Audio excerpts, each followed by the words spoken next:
गोर लागे छिए तोरा सबके पैर छूके प्रणाम करे छिए। सब लोग ठीक छो? यहाँ उपस्थित है हमारे सभी नेता। पहले हम आपका आभार प्रकट करेंगे जो मेरी मां बहनें यहाँ पर बैठी हैं, क्रांतिवीर कर्मी जो युवा साथी हैं यहाँ, और जो इतिहास है मेरा। मैं एक बात आपको बता दूं, मैं सिर्फ सीमांचल और कोसी के विकास के लिए आज जो यहाँ बहुत हमारे माननीय मंत्री जी लोग जो वरिष्ठतम मिनिस्टर हैं, हमारे जीतन बाबू यहाँ पर मौजूद हैं जो हमारे लिए पिता के तरह है, चिराग पासवान जी जो मेरे बहुत ही करीब, रामविलास जी ही मेरे साथ बहुत करीब थे, मैं गिरिराज जी का, सभी लोगों का, माननीय सांसद, माननीय बिहार सरकार के मंत्री, माननीय विधायक और माननीय विधान पार्षद, और यहाँ उपस्थित इस सीमांचल और कोसी की आवाज, एक जिन्होंने संघर्ष किया, जिन्होंने जिद था, जिनके भीतर जुनून था एक परिवर्तन का, और वो संकल्प लिया गया था। आज वो संकल्प की जीत है, सीमांचल की जनता की जीत है, कोसी की जनता की जीत है। और उसके लिए हम आदरणीय एक ऐसे प्रधानमंत्री जी, एक ऐसे ईमानदार मुख्यमंत्री जी, माननीय नीतीश कुमार जी, माननीय प्रधानमंत्री जी का मैं स्वागत करता हूं।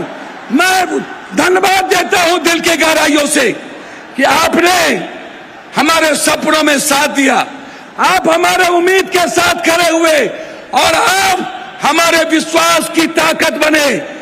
आपका अभिवादन, आपका अभिनंदन। जब जब विकास में आप सहयोग करेंगे, पप्पू यादव विकास में आपके साथ खड़ा होगा, ये मैं आपको वादा करता हूं। मैं सिर्फ 4 बात कहना चाहूंगा। एक, माननीय दिलीप बाबू, आप नायक हैं, आप नेतृत्व कर रहे हैं, आप पर गर्व है हमें। मैं सिर्फ इतना कहना चाहूंगा, हम 5 चीज का डिमांड करना चाहेंगे। माननीय मंत्री और पूरा बिहार सरकार, पूरा भारत सरकार यहाँ पर मौजूद है। नित्यानंद बाबू से भी बहुत उम्मीद है, हमें अपेक्षा है कि नित्यानंद बाबू हमारी बात को सुनेंगे। एक आग्रह है कि आप कोसी सीमांचल जो बाढ़ से पीड़ित है, हार्ड डैम, हम बार बार हार्ड डैम का मांग उठाते हैं।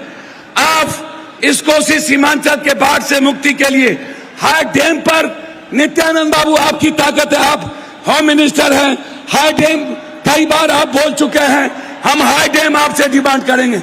नित्यानंद जी और हमारे केंद्रीय मंत्री जी से आग्रह करेंगे कि हम चाहते कि हम सिर्फ विकास चाहते हैं। कोसी सीमांचल हमेशा दूर रहा है, इसीलिए मैं आपसे आग्रह करना चाहूंगा, पूर्णिया या कोसी में एक एम्स का निर्माण आपके द्वारा जरूर घोषित हो। यह सीमांचल की जनता एक एम्स चाहती है, ये मैं आपसे चाहूंगा। तीसरी चीज आपसे मैं चाहूंगा, पूर्णिया उपराजधानी बने, पूर्णिया हाईकोर्ट बेंच बने, ये पूर्णिया की जनता चाहती है।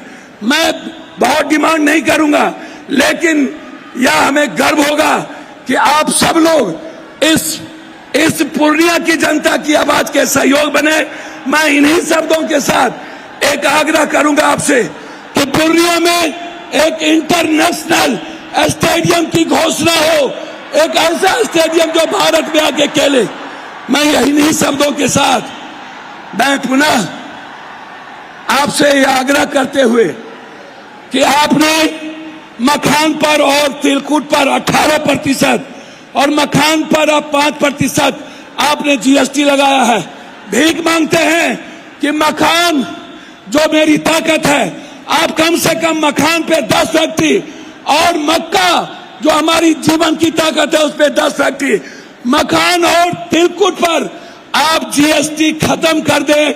इन्हीं शब्दों के साथ आपका पुनः पूर्णिया के धरती पर अपने प्रधानमंत्री जी का एक सांसद होने के नाते, एक बेटे होने के नाते, मैंने राजनीति नहीं देखी, मैंने विकास देखा। नीतीश बाबू और प्रधानमंत्री जी का अभिवादन, उन्हें कोटि कोटि धन्यवाद। पूर्णिया की जनता की ओर से उनका अभिवादन, अभिनंदन, स्वागत, बहुत बहुत धन्यवाद। मैं आपको प्रणाम करता हूं, बहुत बहुत। बहुत धन्यवाद पप्पू यादव।